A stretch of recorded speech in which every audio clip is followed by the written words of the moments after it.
संक्रमित कोरोना मरीज के शरीर की एंटीबॉडी से 10 गुना ज्यादा सुरक्षा देने वाला कोविड-19 का एक प्रयोगात्मक टीका विकसित किया गया है। University of Washington school of medicine के वैज्ञानिकों को यह सफलता मिली है। यह एक नैनो पार्टिकल वैक्सीन है जिसका प्रारंभिक परीक्षण चूहों पर सफल रहा। अब इस प्रयोगात्मक टीके का मानव परीक्षण किया जाएगा। यह शोध सेल पत्रिका में प्रकाशित हुआ है।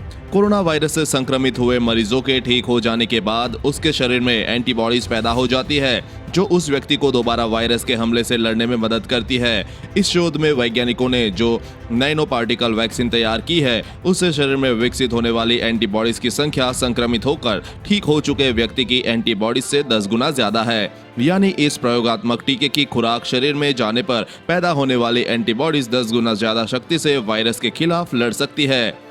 दूसरे संभावित टीकों से ज्यादा ताकतवर। शोधकर्ताओं का कहना है कि उन्होंने जो नैनो पार्टिकल प्रयोगात्मक टीका तैयार किया है वह कोरोना के दूसरे संभावित टीकों के मुकाबले 10 गुना ज्यादा ताकतवर है। इसमें बनने वाला सूक्ष्म कण बड़ी संख्या में और अलग अलग तरीकों से कोरोना वायरस के स्पाइक प्रोटीन पर हमला कर सकते हैं। दूसरी ओर कोविड-19 के अधिकांश संभावित टीके SARS-CoV-2 वायरस के नुकीले बाहरी हिस्से में मौजूद स्पाइक प्रोटीन पर आधारित है, जिनसे शरीर में विकसित होने वाली एंटीबॉडीज उस वायरस के खिलाफ उतनी ताकतवर नहीं होगी। वायरस के रूप परिवर्तन पर भी असरदायक। ट्रायल वैक्सीन के चूहों पर किए अध्ययन के डाटा का हवाला देते हुए शोधकर्ताओं ने बताया कि यह वायरस के म्यूटेशन या रूप परिवर्तन के बाद बनने वाले स्ट्रेन पर भी असरदायक होगी। शोध से पता लगा कि इस वैक्सीन के टीकाकरण होने के बाद शरीर में मजबूत बी सेल प्रतिक्रिया पैदा होती है। ये बी सेल शरीर के प्रतिरक्षा तंत्र की स्मृति कोशिकाएं हैं जो वायरस से लड़ने के अनुभव को शरीर में लंबे वक्त तक बनाए रखती है। इससे शरीर कोरोना वायरस या उसके दूसरे रूपों से लड़ने के लिए लंबे वक्त तक तैयार रहता है। कम डोज देने पर भी बहुत प्रभावी। इस शोध पत्र के प्रमुख लेखक डेविड वेस्लर ने बताया कि इस ट्रायल टीके की कम मात्रा में दी गई खुराक भी शरीर में ज्यादा मात्रा में एंटीबॉडीज पैदा करता है।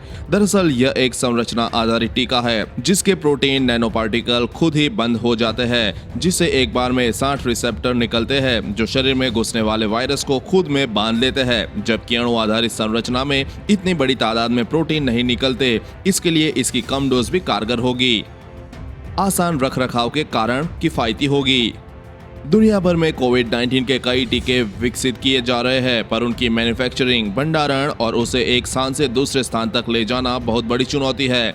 शोधकर्ताओं के मुताबिक इस वैक्सीन की कम खुराक ही सुरक्षा देगी, जिसे फ्रीजर के बाहर भी रखा जा सकता है। इसलिए इसका दुनिया भर में वितरण आसान और किफायती होगा।